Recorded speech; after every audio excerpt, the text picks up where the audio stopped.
What's going on, guys? It's LtBuzzLitebeer, and it's time to take a look at the proposed gear set changes in the upcoming earth-shaking update 1.4 that was just announced to go live October 25th for our beloved game, The Division.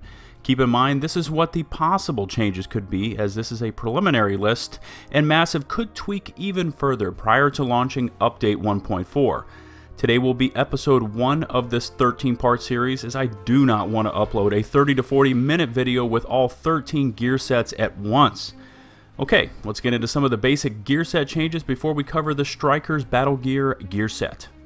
Most of the gear sets have been changed, with some of the sets receiving heavy buffs and others nerfed in an attempt to get them all back onto an even playing field, so to speak. But before we get into the individual gear set changes, here are some general gear set changes to expect. Every hostile NPC in the open world can now drop gear set items. The new maximum gear score will cap at 229, so if you are currently maxed out at the 255 range, once Update 1.4 is implemented, your maximum character rank will be reduced to 229. Some gear set items can have a gear score of 163. The 4-piece bonuses on most gear sets have been tweaked and rebalanced. The 2-piece bonuses will focus more on utility instead of pure stat bonuses.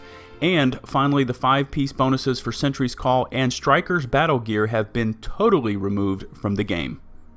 And with all of that out of the way, let's get into the individual gear set changes. First up is my old favorite, STRIKER'S BATTLEGEAR. This gear set used to be all the rage when the game was centered around overall DPS figures, and as long as you equipped a fast-firing and accurate SMG, you could boost your overall damage numbers to insane figures as long as you were dealing damage, and all while being made even more potent by equipping the Pulse talent. The current talents for the STRIKER'S gear set are as follows. The 2-piece bonus grants you an additional 10% damage to enemy armor. The 3-piece gives you 20% more crit hit damage. The 4-piece set bonus unlocks the Shooter perk, which with every consecutive hit you deal 1% more damage with a max stack up to 100%. Missing shots reduce your damage by 2%, and the bonus is reduced by 1% for every second you are not dealing damage. In addition, the 5-set bonus granted you an additional 10% enemy armor damage and 30% crit hit damage. This means if you equipped 5 striker pieces at once, you would get a total of 20% enemy armor damage and a very strong 50% crit hit damage. I saw many a player who also equipped a reckless chest piece along with the 5 striker pieces to produce absolutely insane DPS figures as long as you could keep your shooter perk at max stacks. The enemy armor damage only applies in PvE and is rendered useless in PvP encounters. With the proposed changes, the 2-piece would now grant 20% stability, the 3-piece would gain 10% enemy armor damage, and the 4-piece bonus, which unlocks the Shooter perk, remains unchanged. Remember, the 5-piece bonus of 10% enemy armor damage and 30% more crit hit damage will now be completely removed. What really makes this gear set powerful is the 5-set bonus perk, as if you had it equipped and focused your gear set talents on critical hit percentage and damage, you could literally max out your ability to not only land a crit hit, but to deal maximum critical hit damage on every shot. With the proposed changes, stability is granted instead of damage, and damage is what this gear set is all about. It's always nice to have a bit more stability, especially if you have an unruly assault rifle equipped, but the Striker set was centered around using an SMG with damage talents, as SMGs inherently have high crit hit percentage and damage figures, and all SMGs in the division are uber stable. The Striker gear set was always about sheer, overwhelming offensive numbers, and as long as you could keep landing rounds on target, your damage figures were staggering.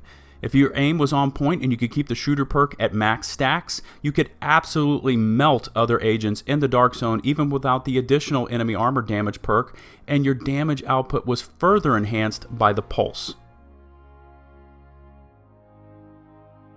My overall impressions of this change are one of indifference. Really, who still uses STRIKER'S BATTLEGEAR anyways, as it has been completely forgotten and overshadowed by Predator's Mark and more importantly Sentry's Call. Months ago, it was all the rage when everyone was completely centered on who had the highest DPS numbers, but the division as a whole has shifted towards toughness and survivability for in-game activities. It's not a bad set to have, and I could see somebody using the 2-piece bonus to tame down a hard-to-control AR or LMG, But with the proposed changes, Striker's Battlegear will become a bottom tier gear set to have or farm for in Update 1.4. As always, I would love to hear what you thought about the possible gear set changes for Striker's Battlegear and my gear set review. In addition, if you could take the time to rate the video with either a thumbs up or down, it would be greatly appreciated. If you want some more LtBuzzLitebeer and my weapon reviews in your life, follow me on Twitter at LtBuzzLitebeer. I'm very proud about all of the work I put into my entire The Division Weapon Review playlist, and it really is the most comprehensive and accurate Division Weapon Review playlist on YouTube. So, if there is any weapon in The Division you have any questions about, look no further than my reviews to answer any and all of your questions. And remember, from my channel, likes, comments, subs loved. Until my next The Division video, this has been LtBuzzLitebeer saying peace out.